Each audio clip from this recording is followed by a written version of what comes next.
Hello everyone, this is Erik, the Asian movie enthusiast, and this is my review of Lamb Game, a Chinese action thriller from 2023. I was doing a Google search for newer action movies, and this one popped up, so I gave it a shot.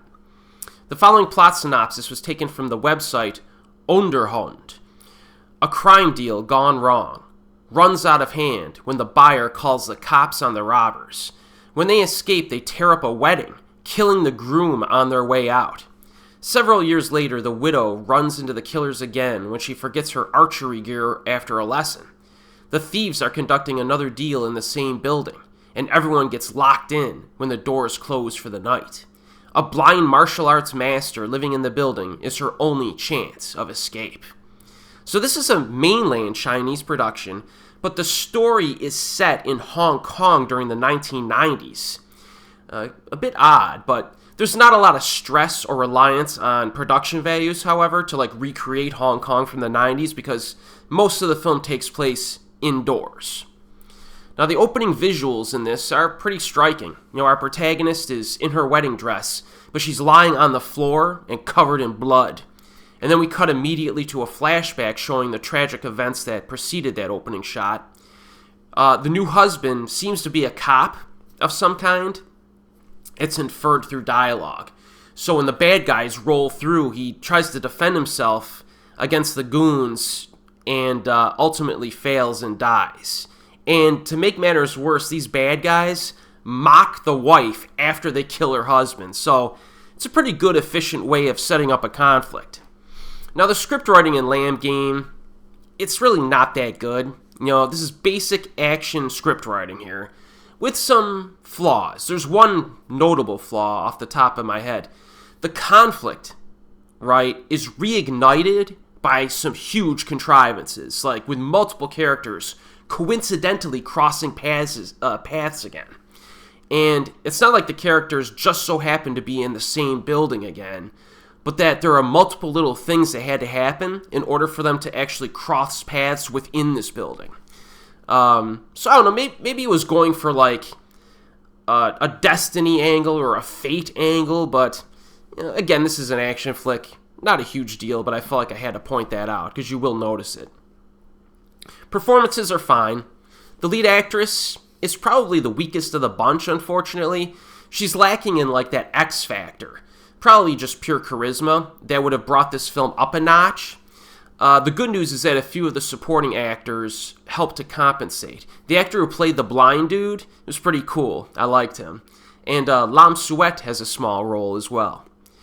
The brisk pacing in this is a saving grace. This movie is less than 1 hour and 30 minutes long, and there's only 15 minutes of setup. So you get that opening tragedy scene, it cuts forward for a few minutes, you get caught up with the protagonist and how she's living her life, and then after that, it's basically a handful of characters in one building attacking each other and or attempting to survive. So there are only a handful of characters here as well. So the face-offs do last for quite a while. In terms of action, the opening shootout in the restaurant, it does feel maybe a little bit lower in impact. I think the sound effects for the guns sounded a little muffled. It sounded a little weird to me. I think they should have upped the volume on the gunshots, sound effects. A little bit distracting, but there is some pretty good use of squib effects and falling rose petals in the opening scene. There's actually some pretty nice bloody violence on display as well. It kind of surprised me a bit. There are some moments of suspense. There's a scene involving a rusty nail that's sticking up out of a certain structure, and they kind of set it up for a little bit, for a minute or two, and you're wondering if that nail's gonna come into play or not. So I like that, little stuff like that. I would say the opening act focuses a little bit more on thriller elements, where the woman is attempting to escape danger, and then the action ramps up more in the second half hour and then continues through to the final act. There are a few pretty good fights involving the blind martial arts dude. The editing is too frenetic for my liking. Again, this is not old school wide shots like in the Hong Kong classics, right? A lot of editing, but there are a few impactful moves and strikes that may provoke a response from the viewer. And the blind dude was pretty convincing. He seemed like an actual badass. And then the finale is like this two-phase final confrontation. And our lady protagonist in this movie is not a badass at all. She really can't fight, and she's very much just like a normal person. So she relies on the blind martial arts dude to help her out, and he does most of the hand-to-hand fighting scenes in the movie. And I kind of like the dynamic between the characters, because she does assist in other ways, even though she's a pretty normal person. You know what I mean? Everyday person. So I like the way they distributed the abilities, and multiple rivalries do develop in the film as well. So I do like the dynamics here, and the protagonist is in danger for most of the movie. There may be a few brief moments where you roll your eyes. Like there's one scene where a guy temporarily survives like this huge fall from a building. I'm like, come on, man. The guy should not be moving at all at this point. But, you know, I think it's a pretty entertaining action thriller. I've read that this movie went direct to streaming, which is kind of a common thing nowadays.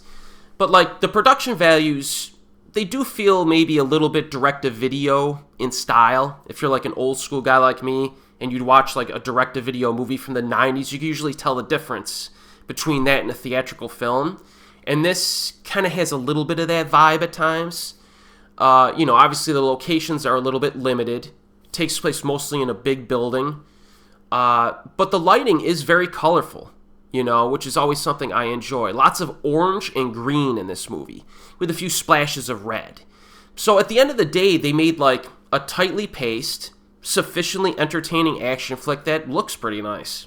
So Lamb Game, it's not something that's going to blow your mind, but if you have a lazy night and you want to see a recent action flick from mainland China that's pretty entertaining, you know, check it out. There's far worse movies out there to watch, for sure.